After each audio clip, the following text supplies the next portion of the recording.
Hello. I apologize for the long wait for this video since, well, it's been over 2 months since I uploaded part 1 of this little series. As of recently, my mood to edit and write scripts has been completely absent, and I'm sorry if you were waiting for this video to come out. However, as of recently, I have been streaming pretty actively. I want to try to push myself back into working on videos when I'm not busy streaming, and when I actually have videos to work on. Anyways, before this video starts, I do want to talk about a few of my series and what I have planned in the future with them. First off, obviously, is this one here. Well, once editing is done and this video is uploaded, I will probably record the last part later on and work on that at some point. So hopefully it won't be too long until then, and this third part that I will finish up with this series will probably be shorter than this one. So yeah, maybe. Second is the ROTN series that I have like 11 episodes on, which is actually surprising. I don't have any series that has nearly that many videos. Yeah, don't expect uploads on that series too soon, while I am streaming it occasionally because my interest for it hasn't entirely died out. My interest on working on the series, editing-wise and such, is not there, especially since the mod pack can be pretty buggy, especially with bosses and such. If you've seen the last few episodes of it, you'll know what I mean. So don't expect uploads on RTN until at least a new major update releases, which I'm not sure when that'll happen, but when it does, I will likely start over on it to some extent. And the last thing is the Insta-Death playthrough that I had like 1 episode on. As of now, that video is unlisted, and I will be working on a reboot of the series soon. I also plan on streaming that series, so if you'd like to watch my suffering live, be sure to watch me over at twitch.tv/Shimo. Last thing I want to mention is I will probably decide to unlist a lot of my Terraria videos, as most videos I did on them never really went anywhere, so I don't feel like keeping them on the channel. Anyways, sorry for rambling for a bit. I just had to let some thoughts out and let you guys know what's been happening recently. So yeah, let's actually get to the video. We finally returned back to this chaos that is Terraria Calamity to see if it's possible to complete death mode difficulty with only Yoyos as my only means of defending my glass bones and paper skin. We left off with part 1, where we actually managed to beat the wall of flesh, despite my limited range and having to pretty much be up to kissing range of the hungries that defend them. Though now that we managed to defeat him, things from now on are only going to get harder as we progress further to the endgame. Let's see what we get ourselves into. We return back home with our new pawn hammer, which probably won't get much use at all, besides, well, the demon altars, because they drop Souls of Night instead of actually giving us ore, and immediately begin upgrading, as not only did Wall of Flesh give us a new accessory slot, but as hard mode has started, we now have access to quite a large amount of upgrades that will really help in start of this new terrifying world. The first upgrade was, of course, the accessory that every Yoyo user should have immediately upon hard mode starting, the Yoyo bag.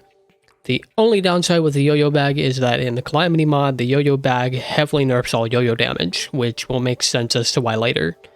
Not only does this give us the white string and counterweight effects, but we also now throw a second Yoyo upon hitting an enemy, which will substantially increase our DPS overall, despite the 33% decrease to our damage. This is also the time where I decided to actually start using Flask, and I went for, of course, Ichor Flask, as lowering defense on enemies would be really good right now, and probably for the rest of the playthrough. I proceeded to make a battle cry to increase or decrease spawn rates as I wish, since I hate farming without it, then went to get the first new ores we can currently access. As of now, we only have access to Cobalt and Palladium until we defeat our first mech boss. Now, I know going for Cobalt would make sense because it's literally what Coba in my name comes from. I decide against it as Cobalt armor in Calamity kind of sucks. I decided for Palladium as it grants me good defense, a bit of extra damage, and some really good health regen, which is great for us. I'm pretty sure Cobalt armor has like an effect on Calamity where if you have constant fast movement speed, you get a lot more damage, but in a Yoyo build, that's not optimal, as sometimes you will have to stay still to actually do damage, because your range is very limited. There was also a giant clam I attempted to fight and may have lost 2, but I don't put that in the video. No one has to know about that. The next things to upgrade are, of course, my Yoyos. I have 2 main ones in mind and 2 others I will get in a bit after. These first 2 Yoyos being the Hellfire and the Amarok. I want both of these as they're, of course, much better than my current Yoyos, though, of course, I go for the Hellfire first, which took rather long, to say the least. But eventually, after a little bit of time, I did manage to get it. So we have a nice weapon that'll last like a few minutes until we get the Amarok very quickly after. Of course, pretty soon after, I do manage to get the Amarok. I planned to get it from going to the Tundra, but I managed to get one from a bag instead, so that's nice. I didn't make a mechanical glove because of course I would. Why wouldn't you during any melee build at all? Then I make another Yoyo called the Chick, which I will probably never use. It's the thought that counts, right? I would mention that the pirates showed up not too long after, but that would be pointless as they dropped pretty much nothing that would be that useful to me. Though I killed all of them anyways. Well, during this time, where not much was coming to mind, I did decide to build some stuff, a few houses or so in a bunch of biomes, and a giant area that I will use for farming mobs in random bags. It sure took a very long time, but that's fine. It was entirely worth it. These always take a very long time, but it's worth the farm. Since I got so many bags, I managed to get enough materials to make perhaps the best Yoyo I'm going to have for a good long while, the Yoyo. The Yoyo has a cool ability to shoot shards of light and darken enemies near it. And since there's 2 of them being thrown at once, that's quite a lot of shards being thrown out. This, along with many other Yoyos, is pretty much why the Yoyo bag has such a huge nerf to damage, since a lot of Calamity Yoyos have special attacks that are really powerful with 2 Yoyos at once. Anyways, yeah, this Yoyo we got is pretty good. So, to prove how powerful the new Yoyo is, Skeletron Prime just happened to spawn naturally, so I attempt to kill him first. I expected this to be at least a somewhat hard fight, considering I always fight him last out of the 3 mech bosses, but it wasn't nearly as bad as I thought it was. So, simply put, Skeletron Prime goes down fairly easily, and we now have access to quite a bit more stuff. And new stuff we shall get as 2 new ores have spawned, and I decide to make mithril armor to replace the palladium I got before, as I get the added bonus of releasing homing flares that damage enemies whenever I hit them. This is good for a lot of extra damage, as any damage I can get will be great. After this, I go ahead and finish up on a bunch of houses for NPCs, and therefore pylons to help with traveling the world, and after I do so, I'm greeted with a solar eclipse. Now, a solar eclipse does sound great and all, but I don't have much use of any of the drops from this, as Mothron doesn't even spawn yet, I believe, and even if he does, I don't think he'll drop anything useful. After dealing with the solar eclipse, and by that I mean completely skipping it because I don't want anything to do with them, I decide now would be a good time to fight Queen Slime.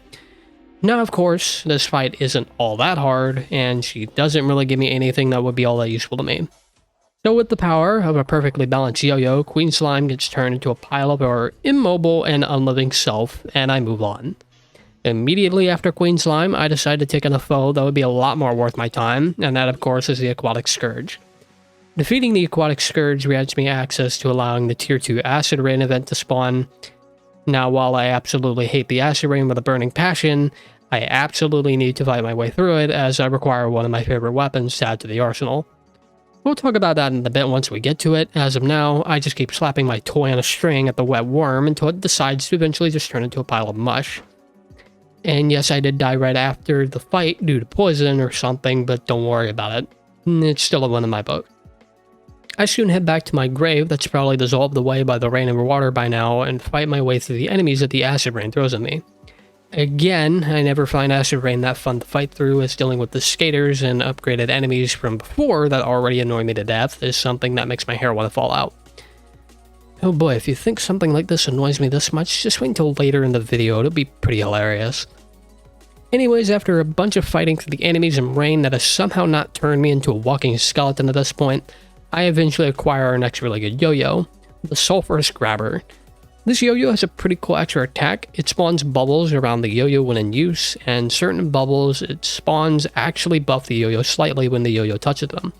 You will be able to kind of see it as the bubbles are a brighter green than the rest of them.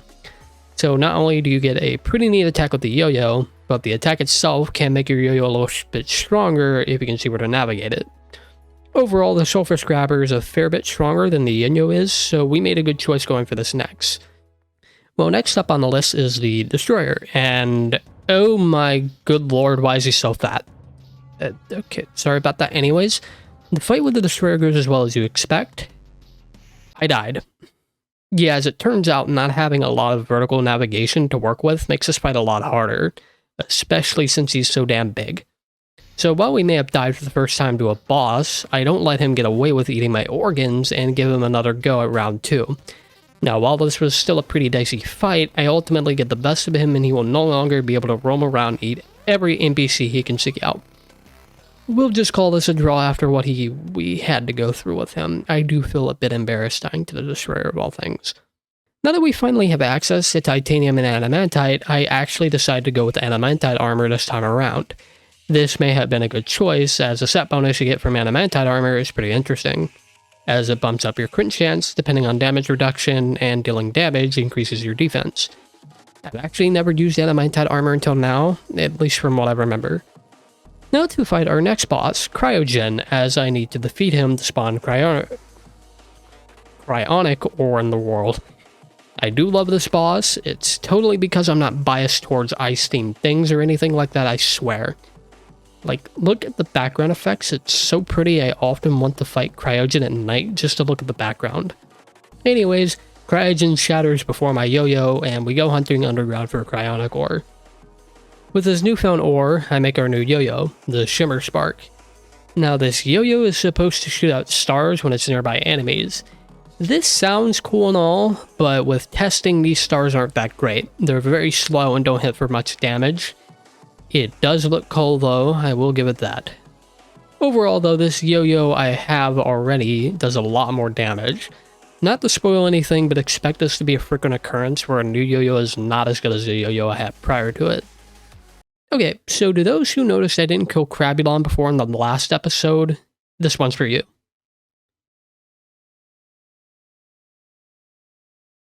Yeah, that was easy, of course. I was supposed to fight this boss back in the first episode. Whoops. Anyways, after some jungle exploring for a bunch of life fruit to max up my health, it was time to fight our next two bosses. The first of which is Brimstone Elemental. Not that there's any specific reason to, I just happened to feel like building an arena and fighting her. Brimmy is always a long fight, but it's generally not that hard. Yoyos don't really help with how slow this fight is, but yeah, well, it's a fun fight regardless. Well, anyways, I put an end to Brimmy's suffering and move on to the next boss. Or, well, I guess bosses in this case. The twins are next on my radar, and while you may think 2 crazy eyeballs against one person seems like overkill, in my case I willed 2 Yoyos, so in reality it's a pretty fair match. In any case, that doesn't stop me from destroying their retinas with a probably unhealthy amount of acid for an eyeball to really handle. Well, with the twins and now all mech bosses dead, we now have access to Hollow Door and Plantera bulbs that spawn in the jungle. And now with all the hollow bars I've gathered, I proceed to make some well-deserved equipment upgrades. Upgrading my armor to Hollow Armored, upgrading my boots to Angel Treads, and of course making a pickaxe axe. After a bunch of mining for those green goods, chlorophyte because I don't know how to spell it in my script, and getting turtle armor that I'll never use for some reason, I immediately went to fight Calamitas. I usually always fight Calamitas before Plantera, since I want access to Abyss stuff a bit earlier. Not that there's much I can get with it, but it's always nice to have. The Calamitas clone has certainly changed a good bit over the months I played this mod. It feels pretty interesting getting the bullet hell patterns you would usually get at the end of the mod, fighting the real Calamitas. I figured this might have been hard due to my limited range, but it surprisingly wasn't too bad, and Calamitas faces the wrath of my acidic children's toy. I'm very glad I fought this boss prior to Plantera, because I managed to get super lucky and get our next Yoyo first try out of the bag, the Oblivion. Not only is an Nemesis Yoyo pretty damn cool, this Yoyo might finally be one that beats my Sulfur Scrabber.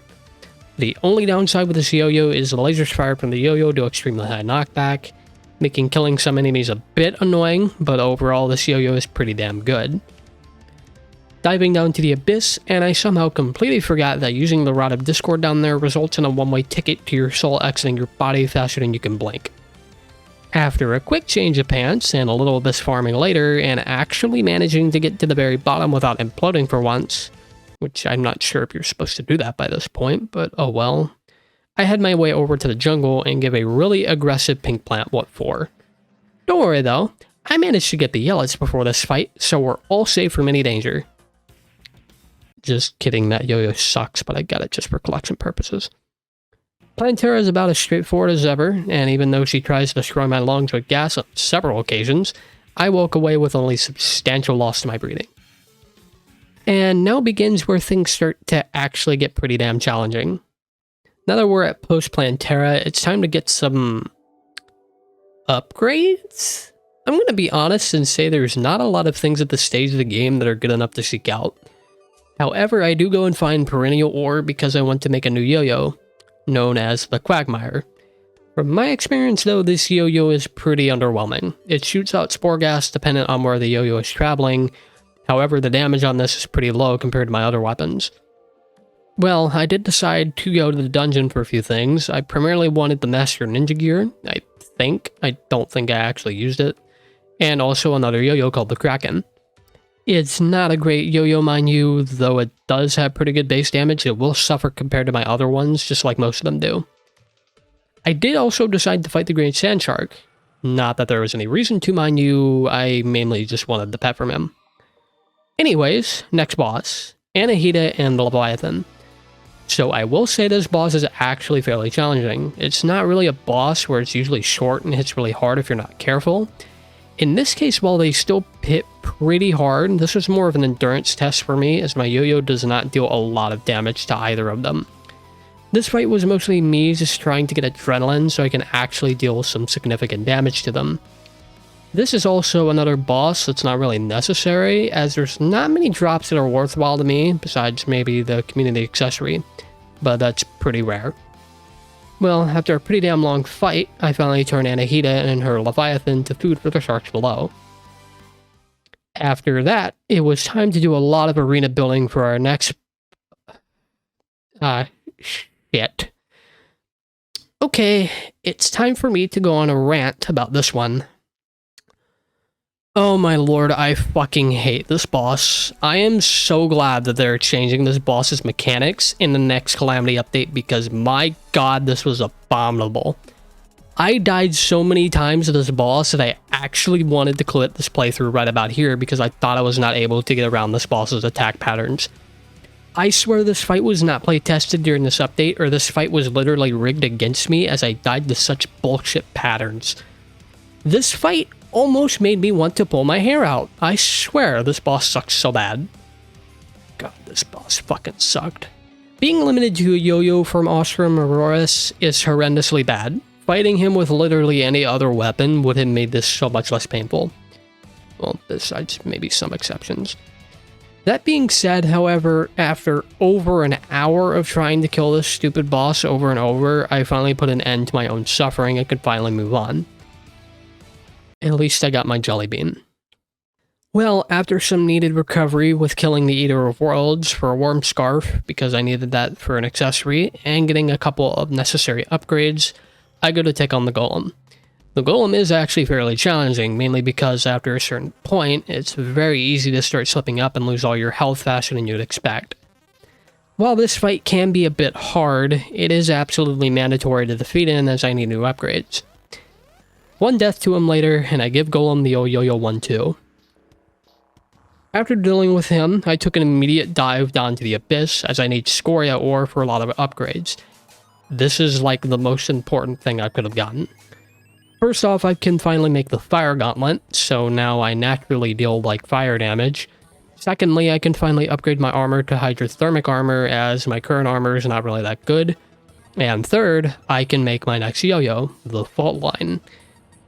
This Yoyo simply explodes on contact with enemies, but oh boy is it such a good Yoyo. In fact, this might be the last time I get a good upgrade session until I get past Moonlord. Yes, that means equipment I get immediately at Post-golem is mostly what I'm going to have to use up to Moonlord. There's barely any upgrades until then, and it makes me sad. In fact, later on in the video, if you see my current accessories and the accessories I get later on, you'll understand what I mean. Because there's barely any changes at all. I did decide to do the Pumpkin Moon and Frost Moon, mainly just as a damage test, and maybe a couple specific items I might want, mainly mounts or pets or something.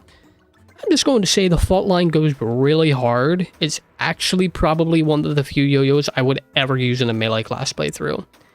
It's mainly good for large crowds, but the DPS on it is also pretty good for killing bosses, which will be very clear as this is all we'll have to work with.